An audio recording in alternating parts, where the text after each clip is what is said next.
Welcome dear rockets, कैसे हैं आप सभी। आज हम देखने वाले हैं शिवम भाजे। मूवी की शुरुआत में हम चाइना के ऑफिसर वेंग को देखते हैं और वेंग पाकिस्तान के हेड मुजिबिर से बातें करते हुए कहता है हमें अपना ऑपरेशन लामा शुरू कर देना चाहिए। तब मुजिबिर कहता है कि तुम चिंता मत करो, इस बार इंडिया को हमसे कोई नहीं बचा सकता। और इन सारी बातों के बीच हमें पता चलता है कि चाइना और पाकिस्तान मिलकर दोस्तों इंडिया पर हमला करने का प्लान बना रहे हैं। और दोस्तों ऑपरेशन लामा के बारे में आपको मूवी में आगे पता चल जाएगा। अब हम चंदू नाम के एक लड़के को देखते हैं और चंदू एक बैंक में काम करता था। चंदू दोस्तों साथ ही एक शिव नाम के गुंडे का पीछा कर रहा होता है, क्योंकि दोस्तों शिव ने चंदू के बैंक से पैसे लोन पर लिए थे और पैसे लेने के बाद शिव अपना लोन चुकाने से मना कर देता है। इसी वजह से चंदू शिव का पीछा कर रहा था। जिसके बाद चंदू शिव से पैसे लेने के लिए तुरंत पहुंच जाता है। जिसके बाद चंदू शिव से पैसे लौटाने के लिए कहता है, लेकिन शिव कहता है कि मैं पैसे दूंगा ही नहीं। और इतना कहने के बाद शिव के गुंडे चंदू पर हमला कर देते हैं। लेकिन चंदू भी कोई कम नहीं था, वो शिव के गुंडों को बहुत मारता है और मारने के बाद शिव से कहता है कि सुनो, अगर तुमने बैंक के पैसे नहीं लौटाए तो याद रखना तुम्हें मुझसे कोई नहीं बचा पाएगा। यहाँ चंदू की धमकी को सुनकर शिव के अंदर काफी ज्यादा घबराहट आ जाती है, इसलिए शिव चंदू को लोन के सारे पैसे दे देता है। सीन यहाँ से चेंज होता है और हम सागर नाम के एक साइंटिस्ट को देखते हैं और सागर अपनी लैब में कुछ एक्सपेरिमेंट कर रहा था।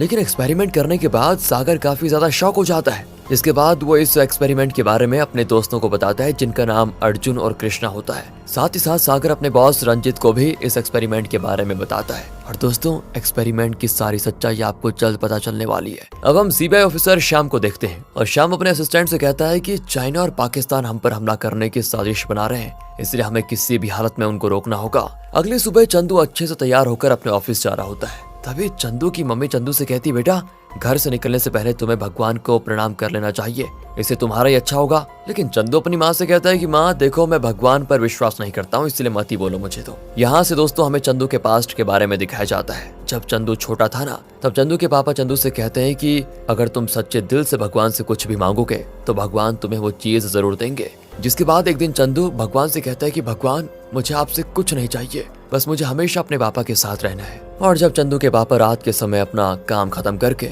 घर आ ही रहे होते हैं, तभी अचानक से चंदू के पापा का एक्सीडेंट हो जाता है। और जब चंदू को अपने पापा की मौत की खबर मिलती है तो चंदू अंदर से काफी ज्यादा दुखी हो जाता है। दोस्तों उसी दिन से चंदू भगवान पर विश्वास करना बंद कर देता है कि भगवान होता ही नहीं। मूवी प्रेजेंट में आती है और चंदू महेश नाम के आदमी के घर पर लोन के पैसे मांगने जाता है, क्योंकि महेश ने भी चंदू के बैंक से लोन लिया था। चंदू उससे कहता है कि अगर जल्दी पैसे नहीं दिए तो जेल भी हो सकती है तुम्हें। इसी बात पर दोस्तों महेश और चंदू के बीच बहस हो जाती है। तभी वहाँ पर महेश की बेटी शिल्पा आती है और दोस्तों चंदू को शिल्पा से पहली नजर में प्यार हो जाता है। शिल्पा चंदू से कहती है, तुम चिंता मत करो, हम लोन जल्दी चुका देंगे। अब अगले दिन दोस्तों कुछ लोगों को सागर की लाश एक बिल्डिंग में मिलती है और खूनी ने सागर को काफी बेरहमी से मारा था। तभी वहाँ पर इंस्पेक्टर मुरली आता है। मुरली क्राइम सीन स्पॉट पर अच्छे से जांच पड़ताल करता है। वो अपने ऑफिसर से कहता है कि एक काम करो, जल्दी से सागर की लाश को पोस्टमार्टम के लिए भेज दो। अब दोस्तों जैसे वो जाने वाला होता है तो मुरली को क्राइम स्पॉट पर मलिका और अर्जुन नाम लिखा हुआ मिलता है। अब हम चंदू को देखते हैं और चंदू शिल्पा का पीछा करते हुए मॉल में आ जाता है। वहाँ वो देखता है कि मॉल में कुछ लड़के लड़कियों पर गलत नजर डाल रहे होते हैं। चंदू भी उन लड़कों के पास जाकर उनको समझाता है कि हमें लड़कियों की इज्जत करनी चाहिए, अगर तुमने ऐसा आगे कुछ किया तो मैं तुम्हें छोड़ूंगा नहीं। चंदू की बातें सुनकर वो सभी लड़के घबरा कर भाग जाते हैं और सारे के सारे चंदू से वादा भी करते हैं कि भैया आज के बाद हम लड़कियों पर कभी बुरी नजर नहीं डालेंगे। दोस्तों चंदू देखता है कि शिल्पा मॉल में कुछ शॉपिंग कर रही है, तो वो चुपके से शिल्पा को देखने लगता है। पता वो अभी तो उनको पाठ पढ़ा के आ रहा है, लेकिन खुद भी वही कर रहा है। लेकिन दोस्तों शिल्पा को भी ये बात पता चल जाती है कि चंदू उसका पीछा कर रहा है और शिल्पा को पता होता है कि चंदू एक साफ दिल का इंसान है दोस्तों, इसलिए शिल्पा भी चंदू में थोड़ा इंटरेस्ट दिखाती है। जिसके बाद दोस्तों जब चंदू अपने कमरे में बैठा होता है तभी उसकी मम्मी वहाँ पर आकर उससे कहती, बेटा मैंने तुम्हारी बहन की शादी के लिए एक अच्छा सा लड़का ढूंढा है और उस लड़के का नाम विशाल है, क्या कहते हो तुम? वो भी दोस्तों कहता है, माँ अभी देख लेंगे। अब हम दोस्तों मलिका और अर्जुन को पुलिस स्टेशन में देखते हैं। मुरली ने सागर के केस को लेकर पूछताछ के लिए मलिका और अर्जुन को बुलाया होता है, तो वो दोनों से कहता है कि जहाँ सागर की मौत हुई वहाँ में तुम दोनों के नाम मिले हैं, क्या सागर ने मरने से पहले तुमसे कुछ कहा था? अर्जुन कहता है कि सागर की मौत से पहले सागर से मेरी बात हुई थी और उस समय सागर काफी ज्यादा घबराया हुआ लग रहा था। अब दोस्तों मुरली उन दोनों का बयान लेकर उनको जाने के लिए कह देता है। इसके बाद हम सागर के कॉलीग स्वामी को देखते हैं और स्वामी सागर के लैब में चूहे पर कुछ एक्सपेरिमेंट कर रहा होता है। पर तभी स्वामी का एक्सपेरिमेंट फेल हो जाता है और स्वामी वैंग और मुजीबिर को बताता है कि हमारा एक्सपेरिमेंट सक्सेस होने में अभी कुछ समय बाकी है और तब तक इंडिया को हमारे एक्सपेरिमेंट के बारे में कुछ पता नहीं चलना चाहिए। दोस्तों, इससे पता चलता है कि स्वामी भी वैंग और मुजीबिर से मिला हुआ है। अब यहाँ चंदू देखता है कि शिल्पा अपने डॉग को लेकर जानवरों के डॉक्टर के पास लेकर जा रही है। चंदू भी शिल्पा के पीछे पीछे चल जाता है एनिमल हॉस्पिटल में और वहाँ शिल्पा चंदू से पूछती है कि तुम मेरा पीछा क्यों कर रहे हो। चंदू दोस्तों शिल्पा को साफ साफ बता देता है कि जब से मैंने तुम्हें देखा है ना, तब से मुझे तुमसे प्यार हो गया है बस। इतना कहने के बाद चंदू शिल्पा को सीधे प्रपोज कर देता है एंड शिल्पा भी चंदू से कहती है मैं भी तुमसे प्यार करती हूँ। और दोस्तों इस तरह दोनों आपस में गले मिल जाते हैं। फिर क्या था, दोनों काफी बातें करते हैं, दोनों काफी समय एक दूसरे के साथ बिताते हैं। और यहाँ से अब सीधे हम अर्जुन को देखते हैं। अर्जुन अपने घर में बैठकर सागर की फाइल को देख रहा होता है, पर दोस्तों तभी अर्जुन को फाइल में ऐसा कुछ दिखता है जिसको देखने के बाद अर्जुन काफी ज्यादा शॉक हो जाता है। वो जल्दी से किसी आदमी को कॉल करके सारी बात बताता है और दोस्तों वो आदमी कौन है इसके बारे में बस पता चलने वाला है। सीन यहाँ से चेंज होता है और मुरली पुलिस ऑफिसर्स के साथ अर्जुन के घर पर आता है।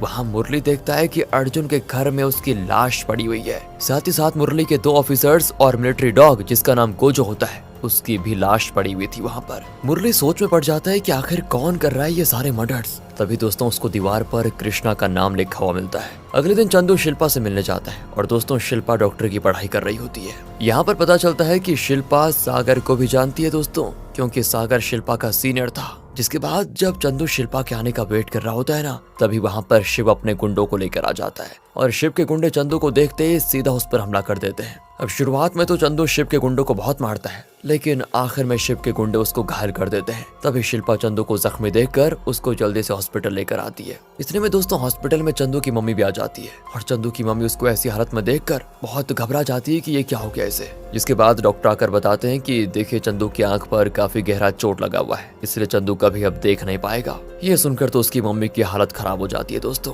तभी चंदू की मम्मी भगवान के पास जाकर प्रार्थना करती है, भगवान मेरे बेटे की आंख ठीक कर दीजिए बस। और तभी दोस्तों डॉक्टर चंदू की मम्मी के पास आकर कहता है, अरे खुशखबरी है, हमको एक डोनर मिल चुका है जिसकी आंखें हम आपके बेटे के शरीर में लगा पाएंगे। बस दोस्तों ये सुनते ही चंदू की मम्मी भगवान का धन्यवाद करती है और यहाँ ये सुनील नाम का डॉक्टर चंदू की आंखों का ट्रांसप्लांट करता है। कुछ समय ऑपरेशन करने के बाद चंदू की आंखों का ट्रांसप्लांट सक्सेसफुली हो जाता है। जिसके बाद सुनील चंदू की मम्मी से कहता है, हम 1 हफ्ते के बाद चंदू की आंखों से पट्टी हटा देंगे और तब वो अपनी आंखों से अच्छे से देख पाएगा। और दोस्तों चंदू की आंखों की पट्टी खुलने तक चंदू का सारा काम शिल्पा और चंदू का फ्रेंड गोलू करने लगते हैं। दूसरी तरफ मुरली अपने ऑफिसर से कहता है कि हमें जल्द से जल्द खूनी का पता करना होगा, वरना खूनी बाकी लोगों को भी मार सकता है और इसलिए हर जगह उस खूनी की तलाश करो। इसके बाद हॉस्पिटल में डॉक्टर चंदू की आंखों से पट्टी हटा देते हैं और तब चंदू की मम्मी चंदू को वापस से ठीक देखकर बड़ी खुश होती है। चंदू को भी सारी चीजें थोड़ी धुंधली धुंधली दिखाई दे रही होती है। चंदू सुनील से पूछता है कि मेरी आंखें धुंधली क्यों है। इस पे सुनील कहता है कि तुम टेंशन मत लो, कुछ दिनों में तुम्हें बढ़िया दिखेगा। अब दोस्तों चंदू अपनी मम्मी के साथ होता है, लेकिन चंदू का बिहेवियर काफी बदल गया था, क्योंकि चंदू दिन के समय सोता और रात के समय जागता। साथ ही साथ चंदू को दूर से ही चीजों की स्मेल आ जाती। अब एक दिन की बात है, लड़के वाले चंदू की बहन को देखने आने वाले होते हैं, इसलिए शिल्पा भी चंदू की मदद के लिए चंदू के घर पर आ जाती है। कुछ देर के बाद विशाल अपनी मम्मी पापा के साथ चंदू के घर पर भी आ जाता है और वहाँ विशाल के मम्मी पापा चंदू की बहन को काफी पसंद करते हैं, इसलिए विशाल के मम्मी पापा इसे शादी के लिए मान भी जाते हैं दोस्तों। और सच में चंदू की बहन शादी को लेकर बड़ी खुश होती है और चंदू भी। लेकिन तभी चंदू के सिर में बहुत तेज दर्द होता है। अब यहाँ से हम सीधे मुरली को देखते हैं। मुरली अपने ऑफिसर से कहता है कि खूनी के मारने का तरीका काफी अजीब है और खूनी हर एक आदमी को मारने के बाद किसी दूसरे आदमी का नाम लिखता है। जिसके बाद चंदू पुलिस स्टेशन में शिव और उसके गुंडों की कंप्लेंट करने आता है, क्योंकि शिव ने अपने गुंडों के साथ मिलकर चंदू पर हमला किया था, उसकी आंखें फोड़ दी थी। अब पुलिस भी कंप्लेंट के बाद शिव और उसके गुंडों को जेल में डाल देती है। अब आगे दिखाते हैं तो चंदू अपने दोस्त के साथ कहीं जा रहा होता है। तभी चंदू एकदम से अपनी बाइक मंदिर के पास रोकता है और दोस्तों अब चंदू मंदिर में जाने लगता है और साथ ही साथ चंदू को अपनी आंखों के सामने एक अजीब चित्र दिख रहा होता है। चंदू का शरीर अपने कंट्रोल में नहीं होता और तब गोलू यानी कि उसका दोस्त चंदू को मंदिर में जाते देखकर काफी शॉक हो जाता है, क्योंकि आज से पहले चंदू मंदिर में कभी गया ही नहीं। चंदू को लगता है कि उसके शरीर में कोई प्रॉब्लम हो गई है, तो वो सुनील के पास जाकर सारी प्रॉब्लम बताता है। सुनील भी कहता है कि देखो ये सारी चीजें नॉर्मल है, कुछ दिनों में तुम्हारी आंखें बिल्कुल परफेक्ट हो जाएंगी। लेकिन दोस्तों अभी भी चंदू को बड़े अजीब विजन्स आ रहे होते हैं और जब चंदू शिल्पा के साथ कहीं जा रहा था तभी चंदू को एक ब्लैक शर्ट वाला आदमी दिखता है। पता नहीं क्या उस आदमी को देखने के बाद चंदू को फिर से वो विजन्स आ जाते हैं और साथ ही साथ चंदू का सिर भी काफी जोरों से दुखने लगता है। वो वापस से अपनी आंखों का चेकअप करवाने के लिए सुनील के पास जाता है। अब दोस्तों सुनील भी चंदू की आंखों को चेकअप करने के लिए एक बहुत बड़े डॉक्टर सत्यम को बुलाता है और जब सत्यम चंदू की आंखों को चेक करता है तब रिजल्ट देखकर सभी शॉक हो जाते हैं, क्योंकि चंदू की आंख किसी इंसान की नहीं बल्कि एक डॉग की थी और इसी वजह से चंदू के साथ ऐसी अजीबोगरीब चीजें हो रही थी। सत्यम भी सुनील पर काफी गुस्सा करता है कि ये क्या किया तुमने, क्योंकि दोस्तों सुनील की गलती की वजह से चंदू को डॉग की आंखें लग गई थी। जिसके बाद सत्यम चंदू से कहता है कि देखो तुम घबराओ मत, डॉक्टर्स की रिसर्च से ये बात पता चली है कि इंसान और डॉग की आंखें लगभग सेम ही होती है, वैसे तुम्हें कोई ज्यादा प्रॉब्लम नहीं होगी। और दोस्तों तभी हमें पास्ट में दिखाया जाता है कि जब डॉक्टर चंदू को लगाने के लिए एक इंसान की आंख बॉक्स में ला रहे थे तभी उस बॉक्स में एक डॉग की भी आंखें रखी गई थी। और दोस्तों ये डॉग की आंख किसी और की नहीं बल्कि गोजो की होती है, क्योंकि गोजो के मरने के बाद उसकी आंखों को निकाल दिया था। और दोस्तों इसी वजह से डॉक्टर ने गलती से चंदू को गोजो की आंखें लगा दी। मूवी प्रेजेंट में आती है। चंदू ये सुनकर बड़ा गुस्सा होता है कि ये क्या हो गया मेरे साथ। वो सभी डॉक्टर से कहता है कि अगर आपने मुझे जल्दी इंसान की आंखें नहीं लगाई तो मैं आप सब पर केस कर दूंगा। इतना कहकर चंदू वहाँ से चला जाता है। अब हम शाम को देखते हैं और शाम को पाकिस्तान और चाइना के ऑपरेशन लामा के बारे में पता चल जाता है, तो वो अपने असिस्टेंट से कहता है कि मुझे ऑपरेशन लामा की पूरी डिटेल्स चाहिए। अब हम शिल्पा को देखते हैं और शिल्पा अपने ऑफिस में कुछ काम कर रही होती है। तभी शिल्पा को कृष्णा का कॉल आता है। कृष्णा उससे पूछता है कि सागर की मौत से पहले सागर ने तुम्हें कुछ बताया था क्या।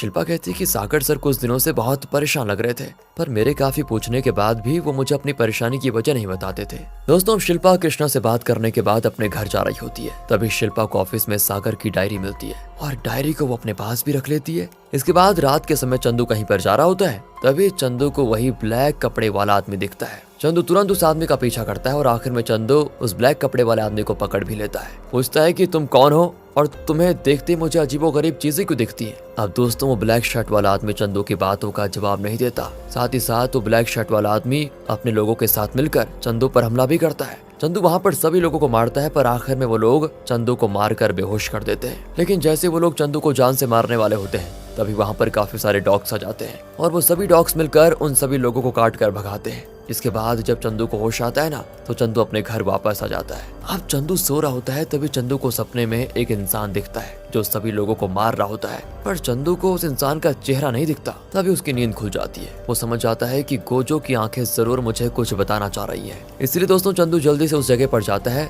जहाँ अर्जुन की मौत हुई थी और वहाँ पहुँचते चंदू को फिर से कुछ विजन्स आते हैं। चंदू समझ जाता है कि किसी ने जानबूझकर अर्जुन को मारा है। जिसके बाद हमें पास्ट का सीन दिखाया जाता है कि एक ब्लैक शर्ट वाला आदमी अर्जुन का पीछा कर रहा था और शायद उसी ने अर्जुन को मारा था। और दोस्तों ये आदमी कौन है इसके बारे में आपको मूवी में आगे पता चलेगा। प्रेजेंट में सत्यम चंदू को हॉस्पिटल बुलाता है। हॉस्पिटल में सत्यम चंदू को बताता है कि देखो हमें एक इंसान की आंख मिल चुकी है, इसलिए बहुत ही जल्दी तुम्हारी आंख का ऑपरेशन हो जाएगा। पर अब चंदू कहता है कि सर मुझे नई आंखें नहीं चाहिए, मुझे लगता है कि गोजो की आंखें मुझे कुछ बताना चाह रही हैं। इतना कहकर वो चला जाता है। दोस्तों अब रात के समय की बात है कि पुलिस को कृष्णा की लाश गाड़ी में पड़ी हुई मिलती है। मुरली भी कृष्णा की लाश के पास आता है और सोचने लगता है कि कौन है ये खूनी, कौन। उसके बाद वो सीधे लाश को पोस्टमार्टम के लिए भेजता है। दूसरी ओर दोस्तों स्वामी लैब में ना कुछ खतरनाक वैक्सीन बना रहा होता है और इस बार स्वामी का एक्सपेरिमेंट सक्सेसफुल हो जाता है। स्वामी जल्दी से ये बात वैंग और मुजीबिर को बताता है और ये सुनकर वो दोनों काफी खुश होते हैं। वैंग कहता है कि अब इंडिया को हमसे कोई नहीं बचा पाएगा। यहाँ चंदू इंस्पेक्टर मुरली से पुलिस स्टेशन मिलने जाता है। वहाँ वो मुरली से गोजो के बारे में पूछता है तो मुरली चंदू को बताता है कि गोजो बहुत ही इंटेलिजेंट डॉग था। साथ ही साथ गोजो को आर्मी की ट्रेनिंग मिली हुई थी, पर कुछ दिनों पहले खूनी ने गोजो का खून कर दिया था। और दोस्तों ये सुनने के बाद चंदू पुलिस स्टेशन से चला जाता है। अब यहाँ पर श्याम और बाकी सीबीआई ऑफिसर्स मीटिंग कर रहे होते हैं और वहाँ श्याम सबको बताता है कि चाइना और पाकिस्तान हम पर हमला करने का प्लान कर रहे हैं, इसलिए हमें उनके प्लान को रोकना होगा। फिर जब शिल्पा को कृष्णा की मौत की खबर मिलती है, बेचारी अंदर से बहुत दुखी हो जाती है कि क्यों ऐसा हो रहा है इनके साथ। शिल्पा को लगता है कि जरूर कुछ बात है जिसकी वजह से सभी लोगों की जान जा रही है। इसके बाद वो जल्दी से ऑफिस आती है। ऑफिस में शिल्पा सागर की डायरी देखती है दोस्तों, मतलब उसको पढ़ती है। तो डायरी पढ़ने के बाद वो बिल्कुल तंग रह जाती है, क्योंकि डायरी में सागर ने एक ऐसी वैक्सीन के बारे में लिखा था जिसको लगाने के बाद इंसान की मौत हो जाती है। और इस वैक्सीन को बनाने वाला कोई और नहीं बल्कि रंजीत था। रंजीत के कहने पर स्वामी उस वैक्सीन को बना रहा था। दोस्तों ये जानकर शिल्पा इस बात को पुलिस में बताने जाती है और दूसरी तरफ चंदू काफी टेंशन में बैठा होता है। चंदू को इस बात का जवाब चाहिए था कि आखिर कौन है जो सबको मार रहा है। वो टीवी में देखता है तो रंजित सबको बता रहा होता है कि हमने एक बीमार लोगों के लिए ऐसा वैक्सीन बनाया जिससे लगने से सारी बीमारी हमेशा के लिए दूर हो जाएगी। और दोस्तों जैसे चंदू रंजित को देखता है उसको बड़े अजीब ख्याल आते हैं। तभी चंदू के पास एक बाबा आते हैं। वो बाबा उससे कहते हैं कि तुम भगवान पर विश्वास रखो और भगवान तुम्हारी मदद जरूर करेंगे। चंदू भागते हुए अपने घर आता है। चंदू अपने पूरे मन से उस खूनी के बारे में सोचने लगता है और तभी चंदू को उस खूनी का पता चल जाता है दोस्तों, और वो खूनी मुरली होता है। अब हम मुरली को देखते हैं और मुरली शिल्पा को किडनैप करके अपने साथ लेकर आता है। मुरली ने दोस्तों ऐसा इसीलिए किया था क्योंकि शिल्पा को सारी बात की सच्चाई पता चल गई थी। यहाँ हमको ये भी पता चलता है कि मुरली वैंग और मुजीबुर के कहने पर ही ये सारी हत्या कर रहा था। और अब जब मुरली शिल्पा को मारने वाला होता है तभी वहाँ पर चंदू आता है, जिसके बाद चंदू और मुरली के बीच यहाँ पर खतरनाक फाइट होती है और उस लड़ाई में चंदू मुरली के सभी गुंडों को मार डालता है दोस्तों, आखिर में मुरली को भी। अब अगले दिन रंजित की सारी साजिश मीडिया के सामने आ जाती है। यहाँ भी पुलिस रंजित को पकड़कर उसको जेल में डाल देती है और फिर सभी सही हो जाता है। इसी के साथ ये मूवी यहाँ पर खत्म होती है। बाकी अगर आपको वीडियो अच्छी लगी हो, स्टोरी अच्छी लगी हो, एक्सप्लेनेशन अच्छा लगा हो तो लाइक कीजिए, चैनल को सब्सक्राइब। मिलते हैं आपसे अगली वीडियो में। ध्यान रखेगा अपना and finally thanks for watching.